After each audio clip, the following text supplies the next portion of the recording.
Good afternoon. Thank you for joining us. It is a busy day in politics on both sides of the border. First up, as the Liberal retreat kicks off in Nanaimo, one MP admits she's heard an earful from her constituents about Justin Trudeau's unpopularity. As we head toward an election, is Trudeau an asset or a liability for the Liberals? In half an hour, Donald Trump and Kamala Harris will face off in a highly anticipated debate tonight. What do you expect to see and hear on that debate stage? I'm Michelle Elliott. Welcome to BC Today.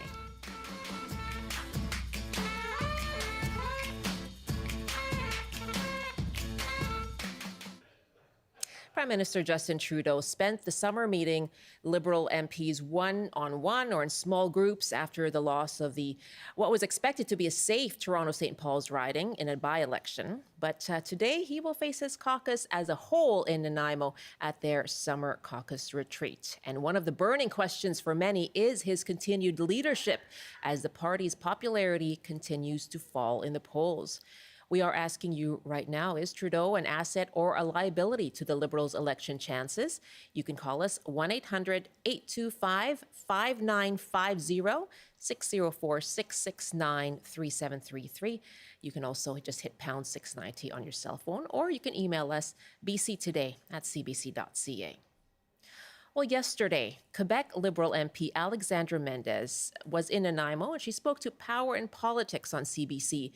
And she said she was hearing from dozens and dozens of her constituents over the summer on the leadership question. They can't actually pinpoint to a precise or specific issue. It's a very generalized kind of, oh, we're tired of his face kind of thing. It's not the party, it's not the policies, it is the Prime Minister. Do you think you can win if you don't make a leadership change? Do you think the Liberals can win the next election if you don't make this change?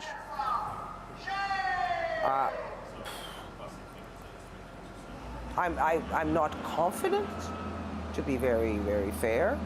I'm not even sure that Canadians will be listening to us by the point where we will be talking at the doors whenever the campaign happens. But I'm hoping that something does happen that will change their perspective. But I'm not terribly confident, no. Well, joining me now is Mario Canseco, president of Research Co. And Mario, what do you think of that sigh, that pause that she gave there in response to the question? Do you think you can win? I think it's the question that many Liberal supporters are asking themselves. What next? You know, we could change Justin Trudeau, we could find a new leader. Where do we find this new leader? How do we campaign under this new leader? It's complex, particularly because of the way it's developed in both coasts. You look at Atlantic Canada, where the Liberals won every single seat in 2015. Now they're polling a very distant second. Half of people are voting for the federal conservatives. And in BC, we have numbers right now for the Conservatives that are higher than anything that Stephen Harper ever had. You know, Stephen Harper was forming governments, including a majority government in 2011, and he never got 51% of BC voters. So the fact that there's that level of support in places where the Liberals need to do well if they want to hold on to the government makes this even more complicated. So now she made it clear, though, that she personally supports Trudeau, but was relaying what she heard from her constituents in Quebec. What do you think is the atmosphere then? Because, you know, publicly we do hear, high-profile MPs saying we continue to support the Prime Minister. But what do you think is the atmosphere at that retreat right now? I think it's going to be very difficult to discuss where they go from here, because there was an expectation that the summer was going to be good, that people would embrace the accomplishments, if you will, of the agreement that they had with the NDP. And when we first asked people about pharmacare, they said, this is great. Right. When they realized that the medicines they needed were not going to be part of it, then people soured on it. You know, this isn't the big pharmacare deal that was promised. Similar situation with dental care. So part of the difficulty here is overselling programs that are national in nature and are not going to be as broad as the healthcare system that we have. So that is one of the issues. You said this is going to change things because people will embrace it, and they ultimately didn't. Okay, let me just ask you one more question before we go to our first caller here. You mentioned the NDP and Liberal confidence in supply agreement. That has now been called off. You know, very publicly by Jagmeet Singh in a post last week. And I'm just looking at a comment here because the NDP happened to be having their retreat as well in Montreal. And the Globe and Mail is quoting Alistair McGregor, MP who represents the Vancouver Island riding of Cowichan, Malahit, Langford.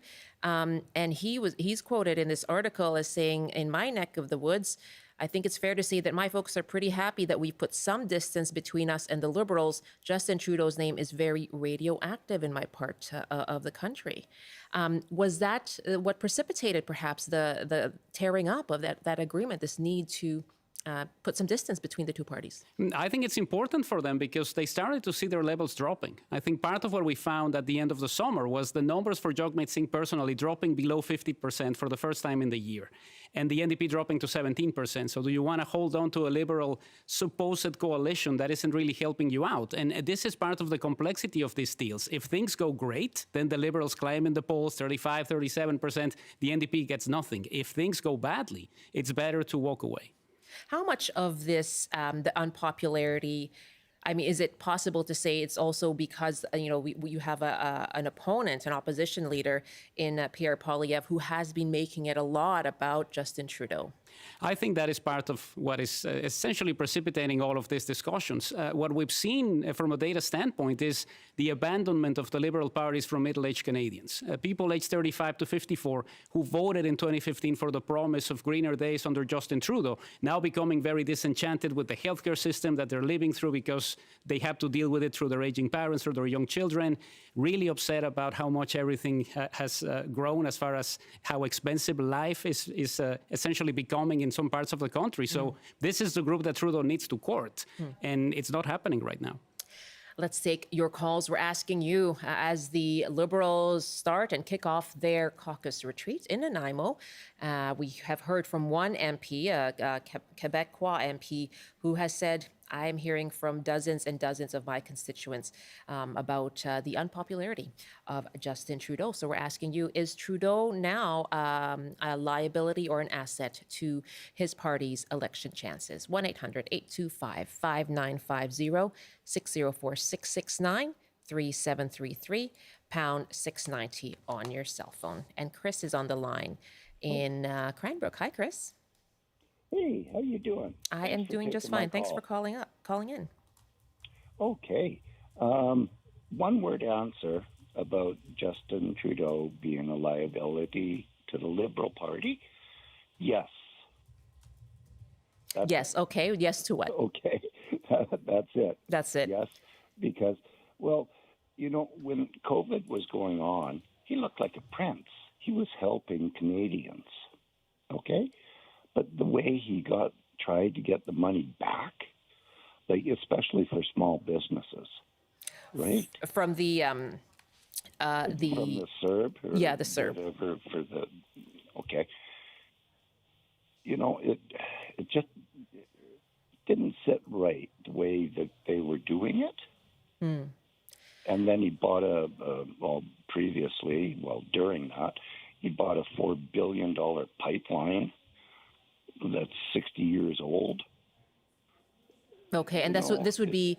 Do you separate Trudeau from the party then, from the Liberal Party? What do you mean by that? I guess I'm asking you. You talk about buying the Trans Mountain Pipeline. That would be the government doing that. He is a liability. Yeah. He is a liability to the Liberal Party. Okay, Chris, thank you so much. Good to hear from you. Okay. And it goes again to cost, right? Cost of living. When the CERB was doled out, okay, that sounded good. People, he's saying, were welcomed that, but there was also the collection of what was thought, I think, by the CRA was that these were doled out, by mistake, or if I'm remembering this correctly. So, but this goes again to that sort of cost of living issue. Well, it's also when you remember how things were going in the early stages of COVID. The most popular premiers in the country were François Legault and John Horgan. Prime Minister Trudeau's approval rating was higher than 60%. Now you have Legault fighting for his life and saying, I saved you during COVID. Horgan is not running in this election. But Trudeau is having that same situation of saying, I was so great in 2020, but people have short memories. Yeah, and now what they're dealing with is It's definitely more important. the cost of living. Okay, Leonard is up next in Kamloops now. Hi, Leonard. Hello, and how are you today? Doing very well. And what do you think? Is Justin Trudeau an asset or a liability to the Liberals' chances in this election? Well, I think they're all a liability. Justin Trudeau is definitely a liability. The guy tried to apologize for dishonest conduct shortly after he was originally elected, and has continued on that way. He spent $70 million plus in India, introducing Canada to India. Well, we've been there for 100 years, for heaven's sakes. And Okay, you're talking about his trip to India. Okay.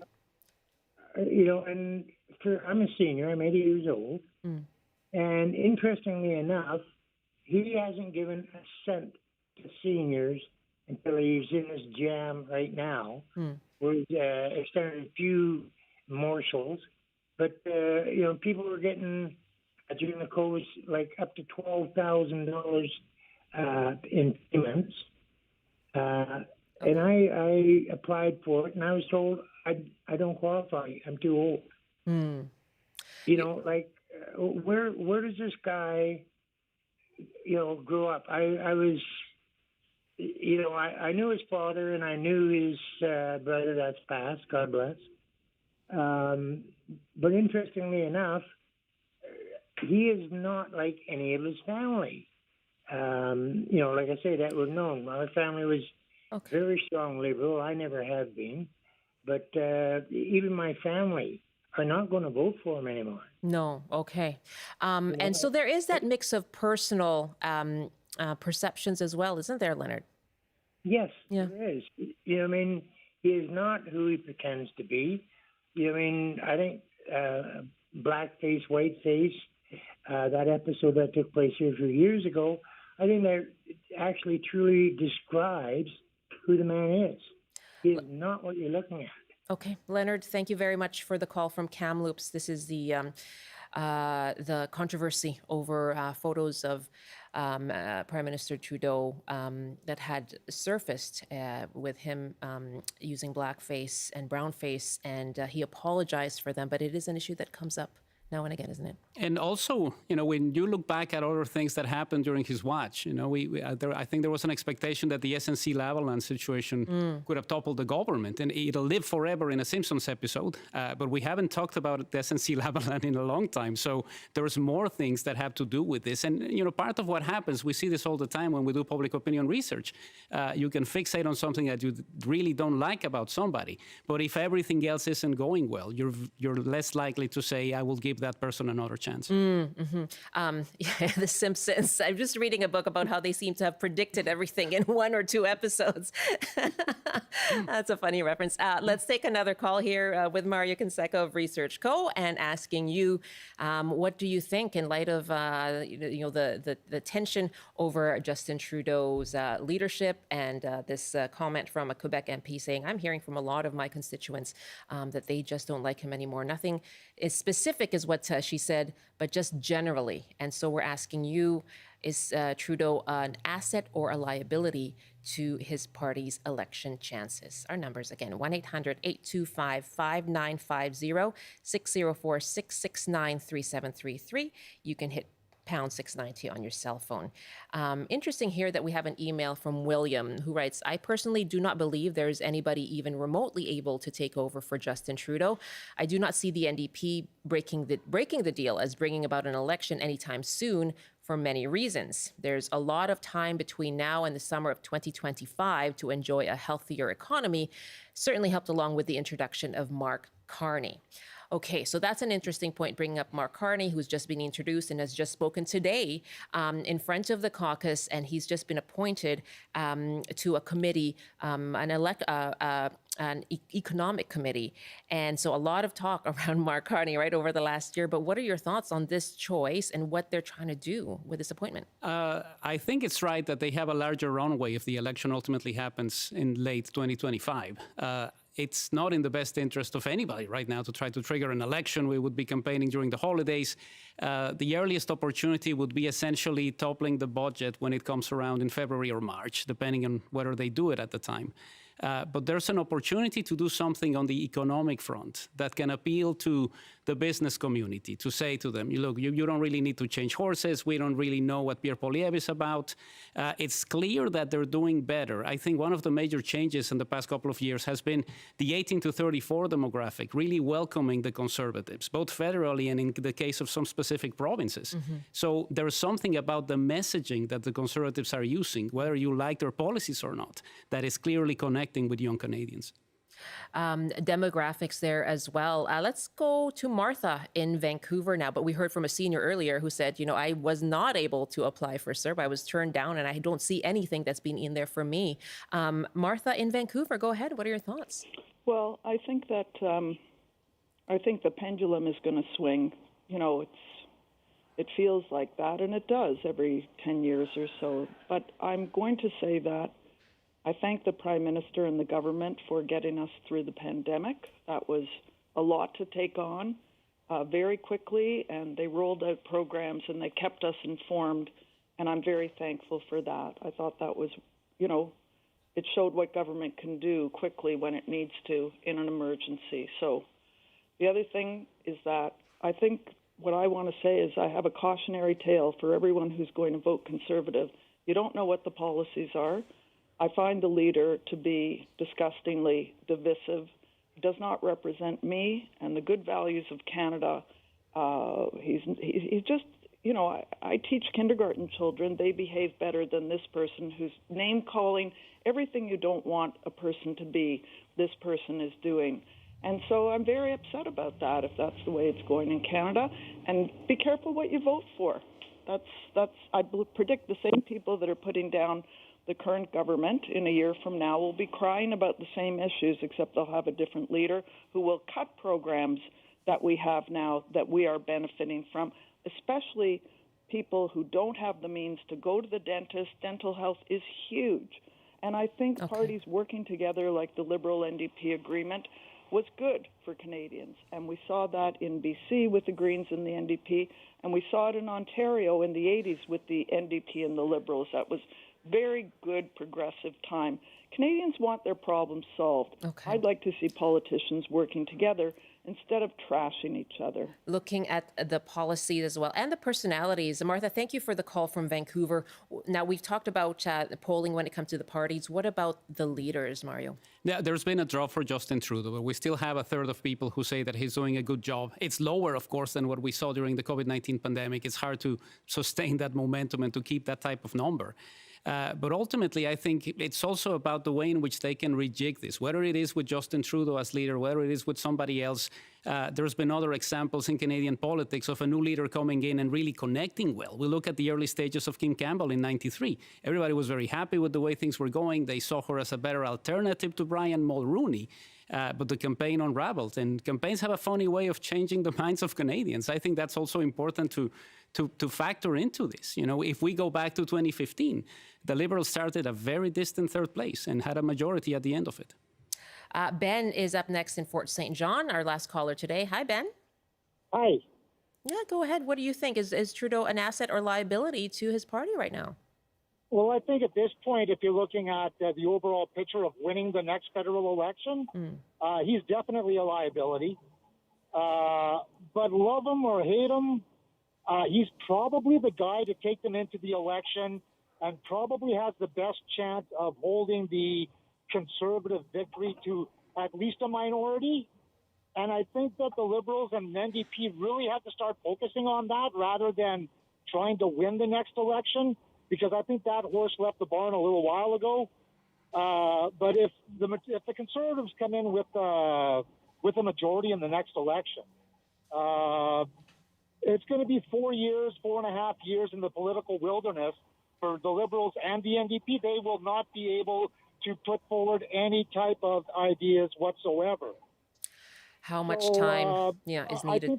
I think that Trudeau has a better chance, as good a chance as anybody else, of at least holding the victory for the Conservatives to a minority, which I think is going to be important for them. And then if that happens, after 9 years or 10 years, thank Trudeau for his service, put in a new party leader at that point in a minority government situation, and see what the Conservatives are going to do. And if they don't like what they're going to do, vote non-confidence and bring down the government, and we're back to another election. Okay, Ben, thank you very much. You have a quick response to It's that? the 1979 scenario, right? Pierre Trudeau saves the government, well, not his government, but keeps the PC party from forming a majority, and 7 months later, he was back.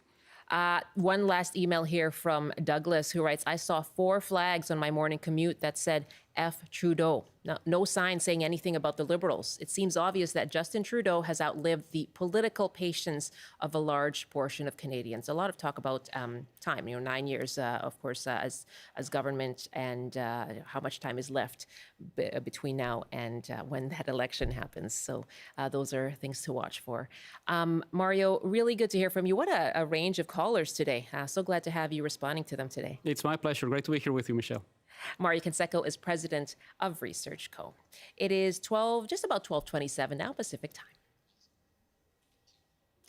Well, a bystander is being hailed by police for intervening in an attempted robbery and knife attack. Christopher Boyd was driving along East Vancouver on Saturday when he spotted a man and a woman who appeared to be struggling.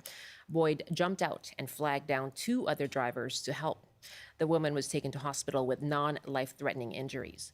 We asked you yesterday, do you think you would intervene in a similar situation? And what can the public do when witnessing a public attack? Mike writes from Nanaimo, most people today are more likely to pull out a cell phone and record to post online than to intervene. At least follow them at a safe distance while on the phone and call police if someone else is providing first aid. Otherwise, provide first aid and provide a description or photo to police. Jen writes, I'd love to add that these incidents of violence are best addressed at a systemic level. I would also point to poverty and lack of accessible housing and addiction services. These would be systemic responses getting at the cause of violence. More policing and bystander heroism are symptomatic responses. Angela writes, I'm a senior woman living in Mount Pleasant, and I'm enraged at the lack of public advice and guidance for women in particular. I refuse to be scared to go out and to make eye contact with homeless people or to speak to strangers in general. I also don't want some good Samaritan getting killed to save me, but I appreciate all safe, risk-assessed intervention. We must remain a community at all costs and support social change in managing these violent and threatening acts without classifying all homeless people as drug addicts with violent mental health issues. Thank you for all of your emails on that topic. And Sergeant Steve Addison of the Vancouver Police Department said they were grateful for the bystanders' quick thinking. He said, we always encourage people to call 911 when they see someone in danger.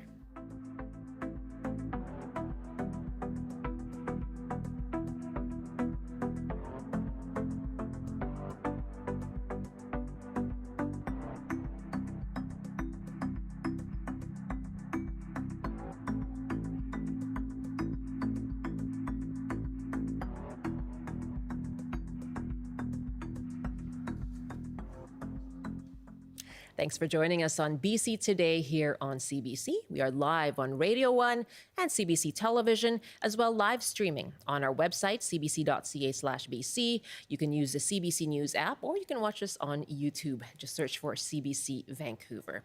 And coming up, we'll look ahead to the big U.S. election debate tonight. Donald Trump and Kamala Harris face off on the debate stage. What are you expecting to hear? What are you expecting to see? It's a night with high stakes. We'll take your calls on that. Coming up, that's after this CBC News Update with Robert Zimmerman. Good afternoon. A 24-year-old woman accused of entering a Kelowna home Saturday afternoon and stabbing a woman inside several times was scheduled in court today. Police say the 28-year-old victim suffered life-threatening injuries but is now in stable condition. The suspect was arrested later in the day and charged with aggravated assault. A wildfire in the East Kootenay that led to evacuation orders for more than a dozen properties yesterday is now being held. 38 properties also remain on alert in the Baines Lake area. The BC Wildfire Service says fire behavior has decreased and it is now a rank 1 fire. And a woman continues to recover today after she was attacked by a grizzly bear near Burns Lake. The Conservation Officer Service says the woman came across a sow and 3 cubs eating berries on Saturday. The mother bear charged the woman but was eventually fended off with bear spray. The woman suffered non-life-threatening injuries. And now the forecast on the north coast, mainly cloudy this afternoon with a high of 15. Highs up to 18 and hazy with some sunshine in the Peace. In the central interior, including Prince George, mainly cloudy with a high of 17. Highs around 23 with some sunshine and a chance of thunderstorms in the Kootenays. In the southern interior, including Kelowna, a mix of sun and cloud with a high of 23 as well. And for Metro Vancouver, Greater Victoria, and the Fraser Valley, some sun and cloud this afternoon with highs around 20 degrees. That's your CBC News update from Vancouver. Thank you very much, Rob. You're welcome. That's Rob Zimmerman in the CBC Vancouver newsroom. And thanks for joining us here on CBC Radio 1, CBC Television, and live streaming as well on the CBC News app. Now, yesterday on the show, we talked about arthritis and its impact on people living with this chronic disease. September is Arthritis Awareness Month, and we asked for your experiences. Elizabeth wrote us, "I don't think any of us are going to get through this life without experiencing arthritis. I've recently had a flare-up and very quickly realized all the normal things we take for granted, washing, combing our hair, vacuuming, cleaning our homes, just about everything. It was a gigantic shift in thinking and doing. My salvation has been the wonderful, knowledgeable staff at the Victoria Arthritis Centre. Thank you to the OT, the occupational therapy and physiotherapy staff." And Carmen writes from Vancouver, "I'm 61 and will be getting hip replacement due to osteoarthritis in 2 months. The thing is, I am reasonably fit and barring the unforeseen, I feel fairly confident that my recovery will be swift. I am most grateful that I have never owned a car and I have a well-fitted and efficient bicycle that lets my legs move without torque on the joints and causes no compression on my hips. I also swim 40 laps 3 times a week. I can't walk more than a couple of blocks right now, but I can bike to work and back without any pain. Point being, stay as fit as possible and keep moving, and things will go so much better when the inevitable wear and tear occurs." Well, glad to hear it for you. Thank you so much for emailing us. You can let us know as well what your experience is. bctoday@cbc.ca.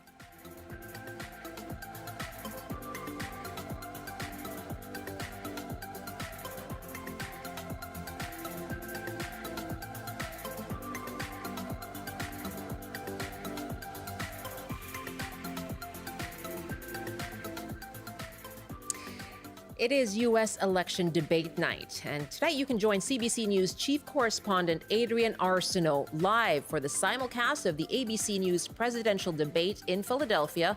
Our pre-debate coverage begins at 5:30 p.m. Pacific time, and that leads into a special edition of The National. Join Adrienne for post-debate analysis and insight tonight. Our U.S. correspondents Paul Hunter and Katie Simpson. You can watch live on CBC News Network, CBC News Explore, CBC Gem, and stream wherever you get CBC News. Lots of coverage tonight, certainly, of this highly anticipated debate in an election campaign that has pretty much been turned upside down since the last debate in June. The two candidates right now are neck and neck in the polls. And we're asking you, what are you expecting to see? What are you expecting to hear on that debate stage tonight? You can call us 1-800-825-5950, 604-669-3733. You can hit pound 690 on your cell phone. If you'd like to email us, our email address is bctoday@cbc.ca.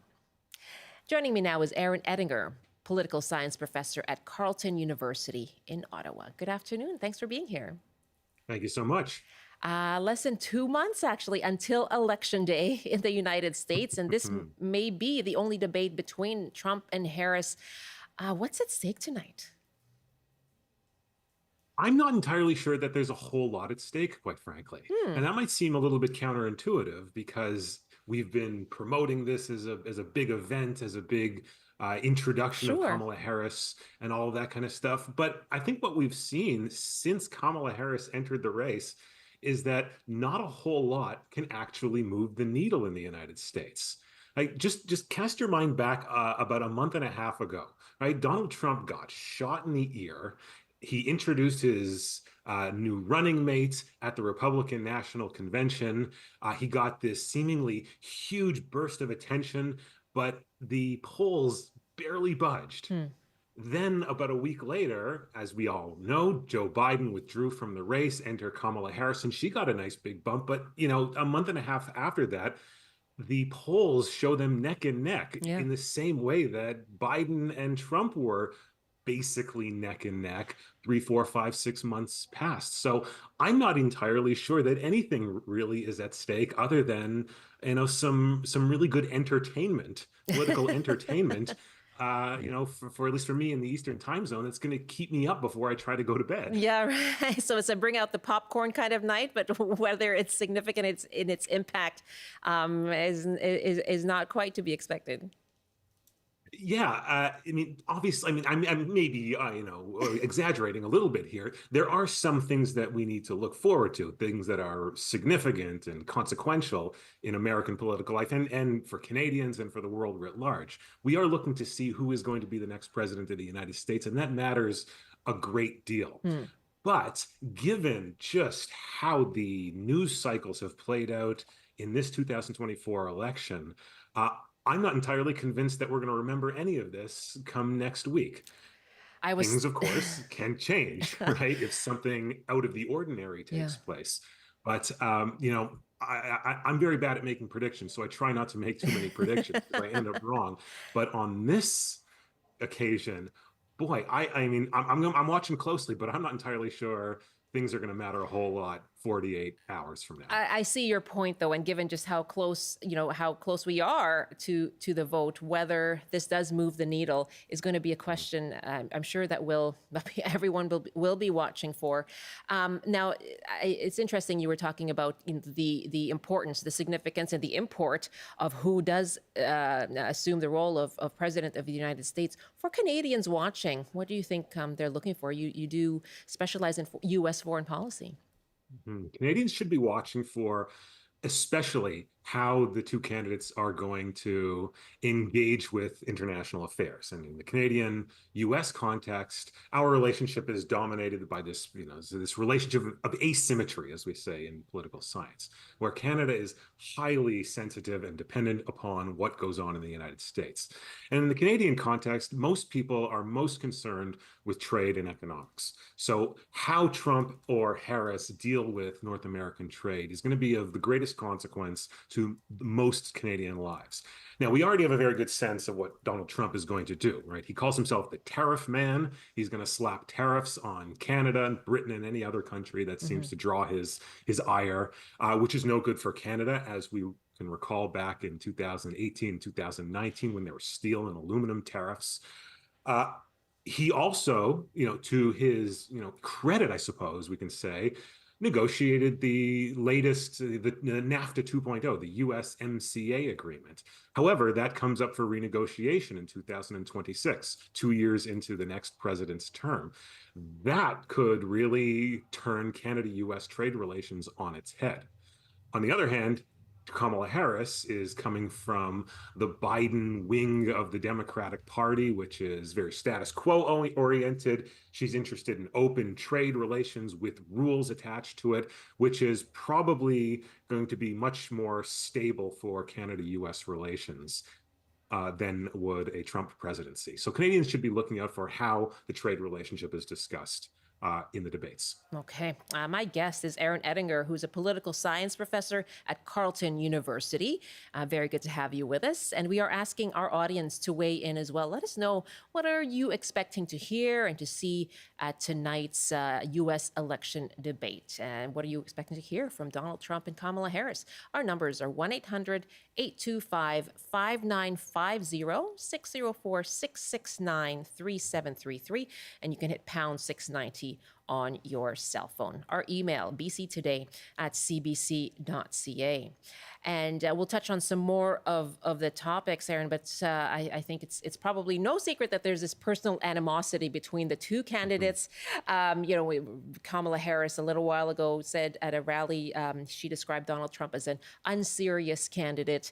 And Donald Trump had this to say about Harris in Wisconsin last Saturday. Let's play the clip. If Comrade Kamala Harris gets 4 more years, you will be living a full-blown banana republic ruled by an anarchy and a tyranny. You're going to have something, and it's not her. It's the people that surround her. They're scum. They're scum. And they want to take down our country. They are absolute garbage. Okay, those are the words of Donald Trump from the weekend. Aaron Edinger is with me. Aaron, I know you said these are. You don't like to make predictions, but I mean, when you think about what may come up tonight, how each of the candidates might behave, what of their personalities might show, or do we expect much of that, the sort of personal attacks? Yes. All right. You've cajoled me into making some predictions about tonight. Now, it's pretty easy to predict what Donald Trump is going to do, right? Nothing about him is surprising anymore. He's going to he's going to fight dirty. He's going to hit below the belt. He's going to use phrases like garbage and scum and tyranny and anarchy and all of these loaded phrases that are just pure hyperbole, right?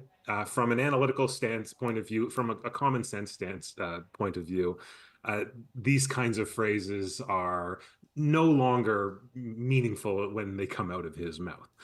So in that regard, Donald Trump is very predictable and frankly, a little bit tiresome, at least from my perspective. Kamala Harris, on the other hand, we don't really know what she's going to do.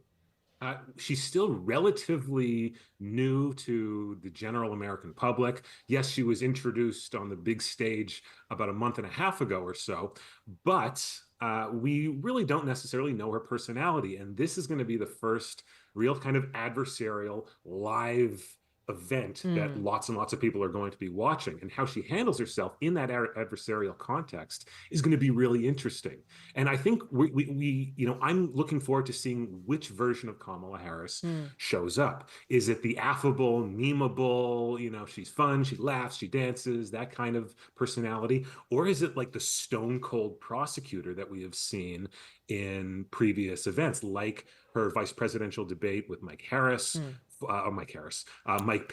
4 years ago, or her examination of Brett Kavanaugh during the Senate confirmation hearings.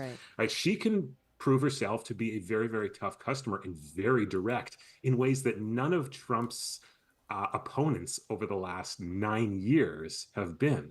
So that is the big question mark in my mind, how Harris comports herself on the stage tonight.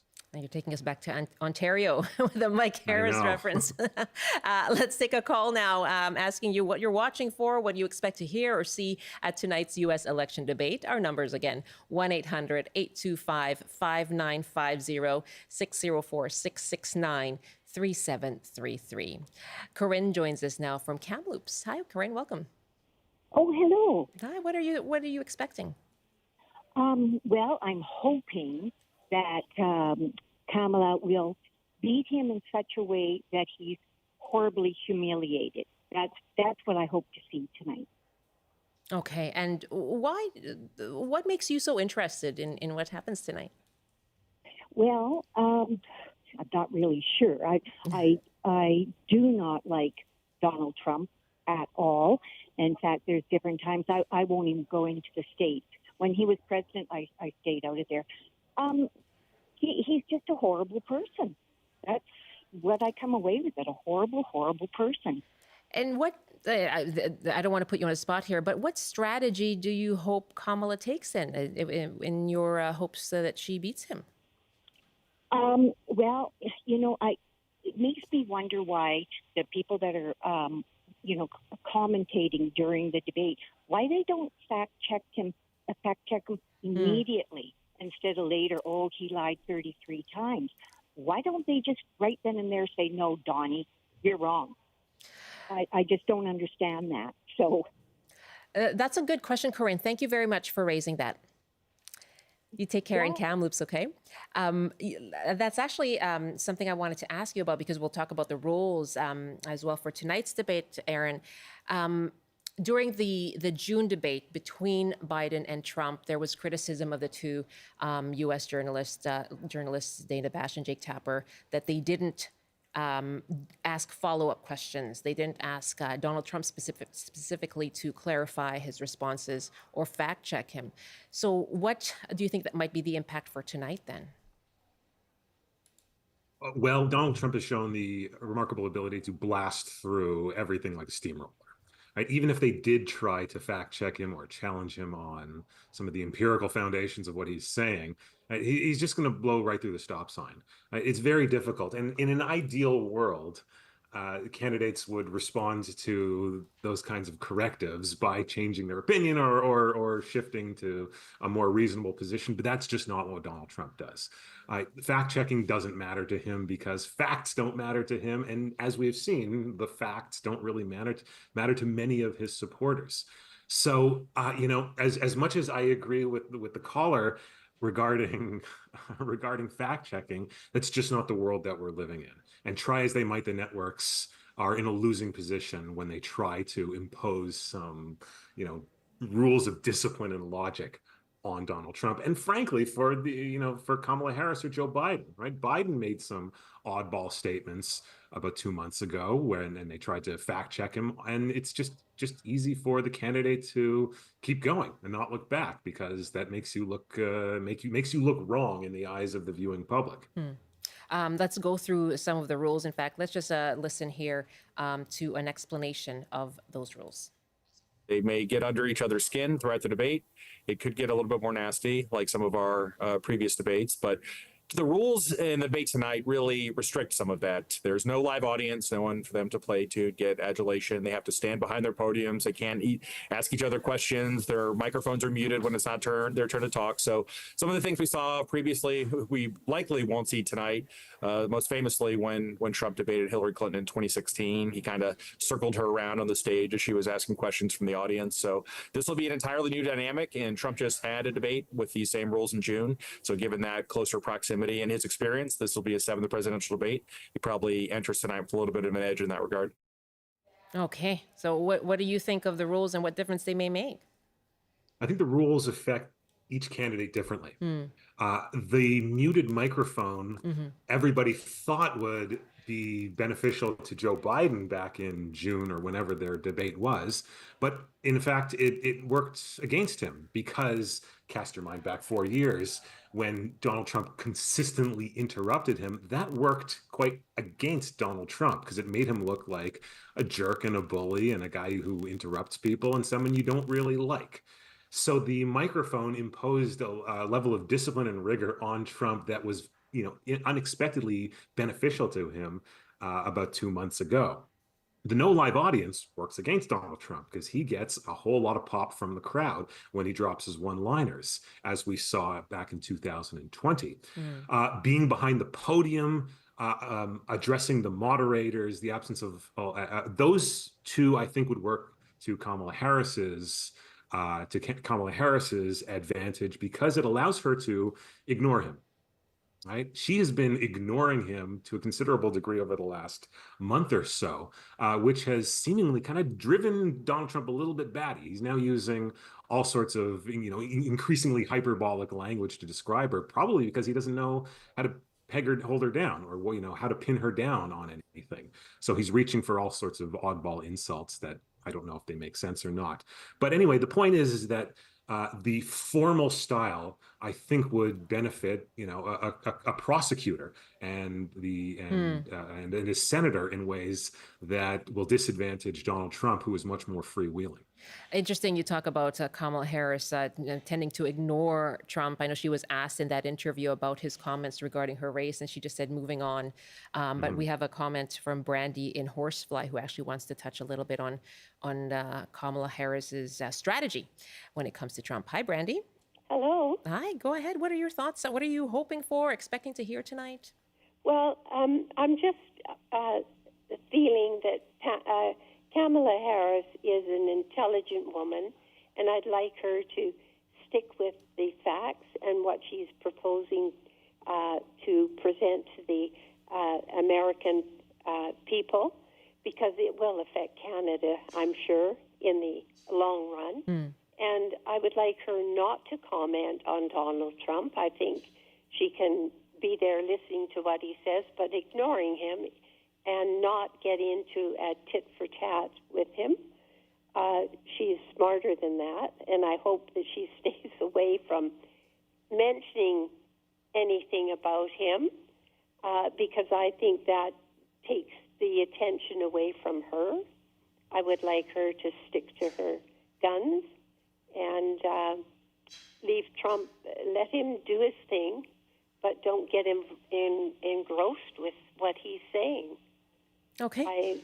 That's just my opinion. I don't want to go on about it. Yeah. Brandy, thank you very much for calling in. Okay, thank you. Bye-bye. Take care. That's Brandy in Horsefly. Yeah, what do you make of her comment there? I agree, and I think it's a noble sentiment that Harris should stick to the intelligent, better angels of our nature, to borrow a phrase. Right, stick with the facts and don't comment on Donald Trump and ignore him.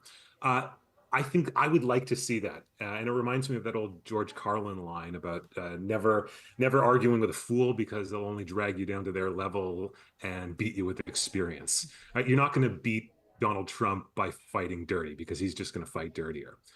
Harris, she would be well advised to, rise above that and follow what, Brandy's advice, sticking with the more intelligent elements of what she can bring to the table, because she certainly is highly intelligent. And I know that for me as a viewer and as a political scientist, would love to see somebody run on their intelligence and not on their ability to land any one-liners. Looking for policy. We have an email about that, in fact, but I'll just give it the phone numbers once again. We just have a few minutes left here, asking you what you are expecting tonight at the U.S.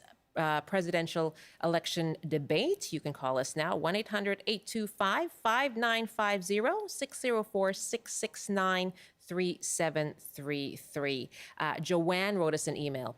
In the U.S., the Democrats or Republicans are so entrenched in the party and not in policy. It is mind-boggling for a country like the U.S. and their role in the world. As an observer of the coverage by news outlets, it is hard to know what either party stands for because of what the media focuses on. All I know is if I was a voter whose husband was a hardcore Republican, I would virtually cancel his vote because of the issue of women's personal decisions and choices. Okay, so getting to the top issues, we talked about what Canadians can be looking out for, but what are the issues that you expect to dominate tonight, Aaron? I would expect the economy to dominate. That tends to be the thing that most people are interested or concerned with because it affects them the most. That doesn't mean the economy is going to be the only one. There will be hot button concerns about abortion. Kamala Harris is probably going to bring that up and tie the Supreme Court's overturning of Roe versus Wade on Donald Trump, as well as other considerations about the war in Ukraine, about Israel-Gaza, about crime and student protests, which can all be bundled into kind of one giant concern about uncertainty. Right? Uncertainty about the future, right? These are tough times for a lot of people in the United States and Canada, and uncertainty is not a good look for for an incumbent, or if we're going to count Kamala Harris as the kind of pseudo incumbent, it's not a good look. So I expect to see the economy be the thing that Donald Trump returned to in order to bludgeon Kamala Harris with.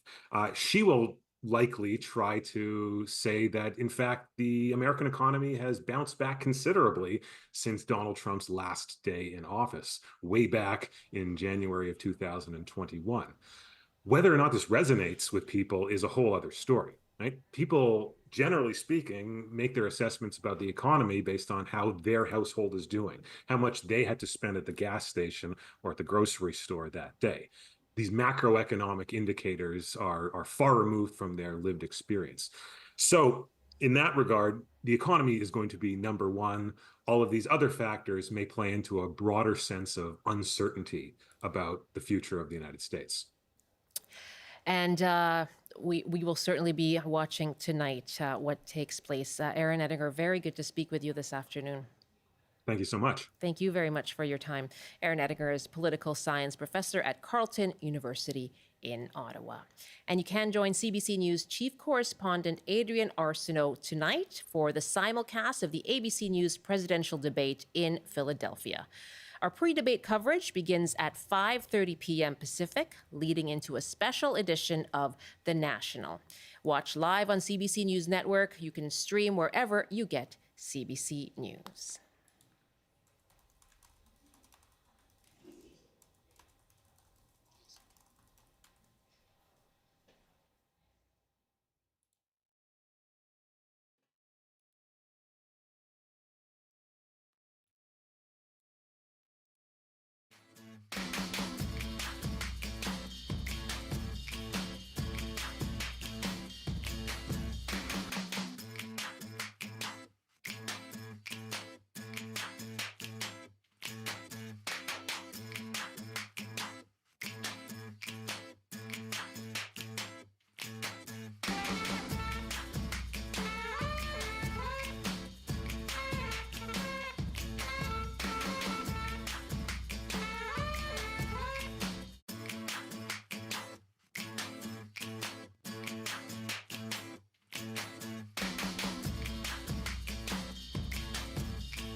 Just a couple last emails here on our topic in our last half hour with Justin Trudeau.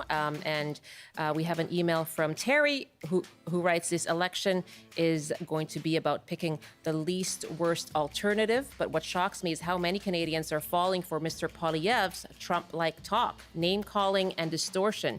Yes, Trudeau has earned a lot of disappointment, but put next to Poilievre, he looks like a saint.